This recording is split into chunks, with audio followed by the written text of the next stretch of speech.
Scorpio, reading mo for the week of August 13 to 19. Nawawala na ako ng boses, Scorpio. Pasensya na. Pero timeless reading to, Scorpio, kahit lumipas yung petsang binanggit ko. Kung kailan makarating sa'yo itong reading, yun yung perfect timing na ma-receive mo yung mga mensahe na nandito. Okay? Kung gusto nyo pong mag-inquire, mag-book ng private reading ko, nakalagay po yung link sa description. Kung wala dyan, dumiretso po kayo sa aking official page. Nag-iisa lamang yung verified purple tin na may blue check sa kanan. Kayo po mismo mag-PM sa akin. Okay? Marami pong gumagaya sa page ko, kaya mag-ingat kayo. Kapag wala pong blue check, yung purple tin, eh hindi po ako yun, ha? Shoutout sa mga star senders, super thanks senders, nag-join ng membership, nag-avail ng subscription, mga patuloy na nagli-leave ng wonderful comments, nagla-like, nag-share, mga hindi nag-skip ng ads, mga abangers natin dyan. Okay, God bless you all. Overall energy, tignan muna natin baka may nakahubad. Okay, wala. Bawal kasi nakahubad. Mahirap mag-edit. Tignan natin financial career. Okay, wala rin. Sa home, sa family, wala rin namang nakahubad. Sa love life, okay, wala. Patay, isang oracle card pa. Ah, ganda. Hindi yung cards mo. Uy, intimacy. Chorba. So, sa hindi inaasahan na mangyayari. And para sa good news or maaaring magandang mangyari para sa iyo, okay, safe. Bottom ng deck, you have the Knight of Wands reversed. Alam mo, meron ditong something na I think this is blockage pagdating sa happiness mo. Kasi to me, itong card na to, pwedeng nag-overflow or pwedeng meron something na barado rito. Pag sinabi nating barado, pwedeng nagpi-prevent. Oo. Pero pwede rin kasing excessive na emotions to, pagmamahal. Di ba pagka ganun, anything naman na sobra or kulang, ay hindi okay, hindi siya good. So, yan, feeling ko lang, either nag-uumapaw na mga emotions or coldness, emptiness. Okay.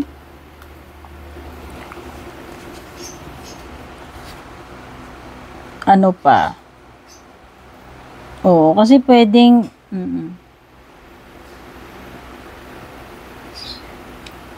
feeling ko lang sobra-sobrang buhos ito. So, punta na tayo pagdating sa financial kabuhayan mo. Okay, kailangan maging patient. Yun yung sinasabi rito eh. Alam mo yun, yung walang great things take time, Scorpio. Wala namang bagay na easy. Wala namang bagay na overnight easy. Okay? Success. Wala namang overnight na success. Hindi ako naniniwala dun eh. So, feeling ko lang ito yun eh. Parang, nagkakaroon ka ng rumination. Rumination ba tawag to? Contemplation. Siguro, pinag-iisipan mo mabuti kung worth it ba talaga to. I think yes. Kasi upright naman siya. So, pinag-uusapan natin dito anything na related sa pera or sa career mo. Kasi pag nagtanim ka, ewan ko kung meron bang plant na ganun, tinanim mo ngayon, mamaya nandyan na kaagad eh. Malaki na, hindi naman ganun, di ba? So, yun eh. Parang, kumbaga, kung may tiyaga ka, edi may nilaga. Ang kagandahan kasi dito, upright siya. So, ibig sabihin, pwedeng hindi ka naman nag-aaksaya ng oras mo dito. Mukhang worth naman. Mukhang meron ka namang reward na makukuha yan, no? Kasi kung ito abandonahin mo kagad to, iiwan mo na kagad, abandonahin mo, hindi mo na hintayin ikaw. Pero kung mag-i-stay ka pa, pagtsatsagaan mo, may mga anihin kang coins eh. So, feeling ko lang may return to. Okay, actually, maraming ang coins yan. 7 yan eh. Okay, so feeling ko naman magiging rewarding to. May mapapala ka dito. Di ka naman bokya rito in terms of pera or sa career mo. Okay, worth it naman, parang ganun. So, pagdating naman dito sa bahay, sa family, I think this is good news para sa pamilya. Oh, meron ditong magandang balita. Yun lang ang na-feel ko nung nakita ko to eh.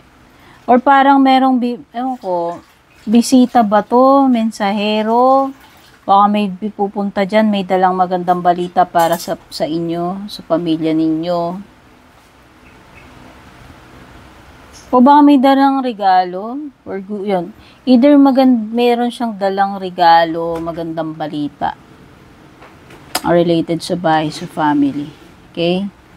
So, sa love life mo naman, uy, ganda rin. Ito yung sinasabi ko sa yung buhos-buhos. Meron ditong some kind of soulmate connection, Scorpio. Hindi ko alam kung paparating pa lamang sa itong person na to. Na-meet mo na to ngayon o nakakasama mo na ngayon. Kasi, ayan o. Malalim na connection to. Magkakaroon kayo ng pagtatapat sa isa't isa. Pero bago pa man din magkaroon ng aminan, pagsasabi ng nararamdaman, nafe-feel nyo na talaga sa isa't isa yan eh. Alam nyo talaga na merong malalim na connection sa inyong dalawa. Basta. Yun lang nafe-feel ko. So, pwedeng yung iba dito, baka magkakaroon pa lang kayo ng aminan sa isa't isa. Basta magkakaroon kayo ng time na magtagpo na, mag-meet nito, maging magkasama kayo. Ayan o, merong spiritual to na intimacy. Hindi siya yung physical lang, dear. Basta. This is a deep kind of connection. Ayan o, buhos-buhos nga yung sinasabi ko sa'yo. It could be proposal, pagpasok sa bagong connection, commitment, relationship. Pero sabi ko nga, solid to. Soulful connection siya. Spiritual malalim. Okay? So, pagdating naman dito sa hindi mo inaasahan na mangyayari, hindi mo inaasahan talaga mangyari na mahuhulog ka agad dito, ma-attract ka kagad. Ayan matinding sex appeal, attraction, magnetic, connection, passion. Sabihin na natin, or vice versa, hindi mo in-expect or pareho, na-attract ka sa kanya, na-attract din siya sa'yo, ganun kabilis eh. Ganun ka magnetic, ganun ka intense. Kagad din, sabi ko nga kahit naman walang nangyayaring physical, malalim siya eh. Okay, mahirap explain yan, pero for sure may mga makaka-relate sa inyo, hindi nga lang siguro marami. So, pagdating sa magandang bagay na mangyayari sa'yo, good stuff, Leo, malakas sa energy ng Leo at saka water. Cancer, Scorpio, Pisces. Okay, kung ano naman tong bagay na to, I think magsasucceed ka rito, malalagpasan mo, mapagtitiisan mo siya eh. Yun yung pinaka-good, pinaka-magandang mangyayari para sa'yo. You have inner strength para kung ano man tong pagdadaanan mo na to, kakayanin mo to eh. Kakayanin mo nga siya, parang kalmado ka nga lang dito. Ayan, tignan mo yung tsura ng babae rito. Paano niya napakalma yung leon? Alam mo yun?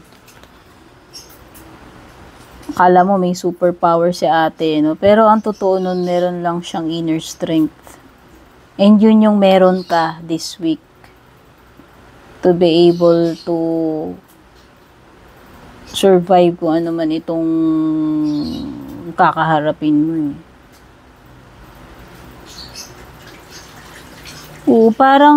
Parang mapapaamo mo lang eh. Alam mo yun? Wala nga siyang ginamit na kahit ano dyan. Nakita mo ba na wala siyang kahit anong tali or what? Diba? So, para sa akin, parang effortless. Parang ganun yung dating. Effortless lang sa'yo. Kung ano man yung bagay na tinutukoy na yun. Okay, there could be delays when it comes to sa mga gagawin mo or traveling.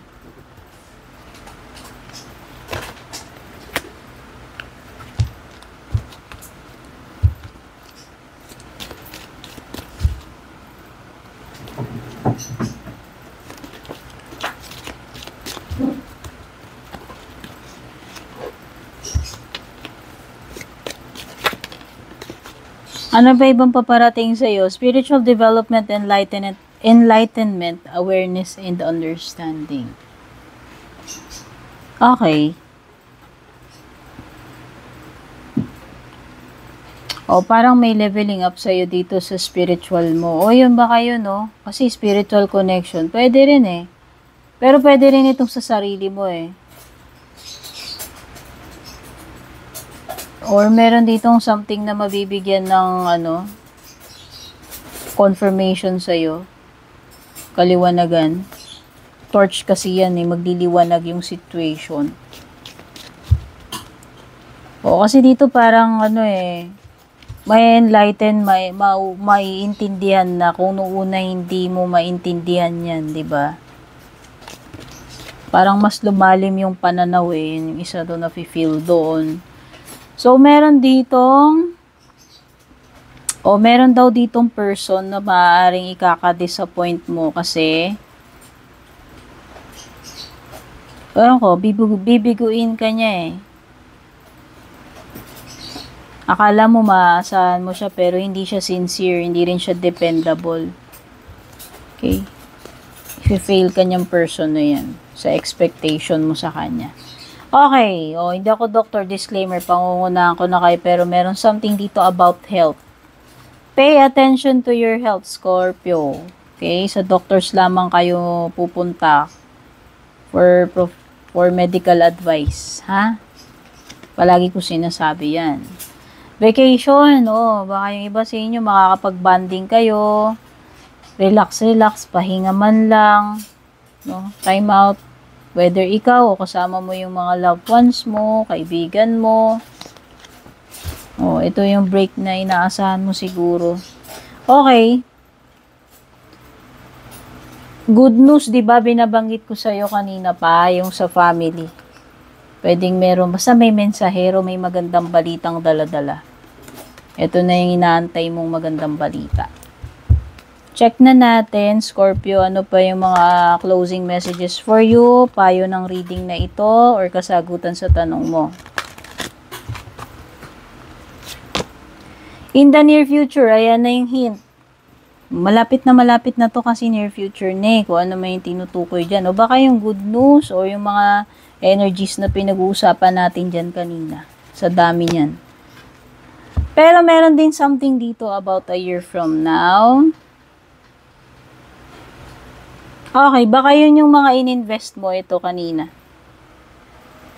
Diba sabi ko, yung may kinalaman sa financial, sa career, it will take time. Great things take time. Diba naalala mo yung sinabi ko na ipinunla mo, wala namang overnight. Baka ito yung mga 1 year pa.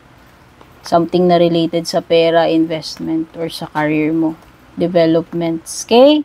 So, yan yung mga messages for you, Scorpio. Sana nagustuhan mo tong reading. I love you. Take care. God bless. Babush.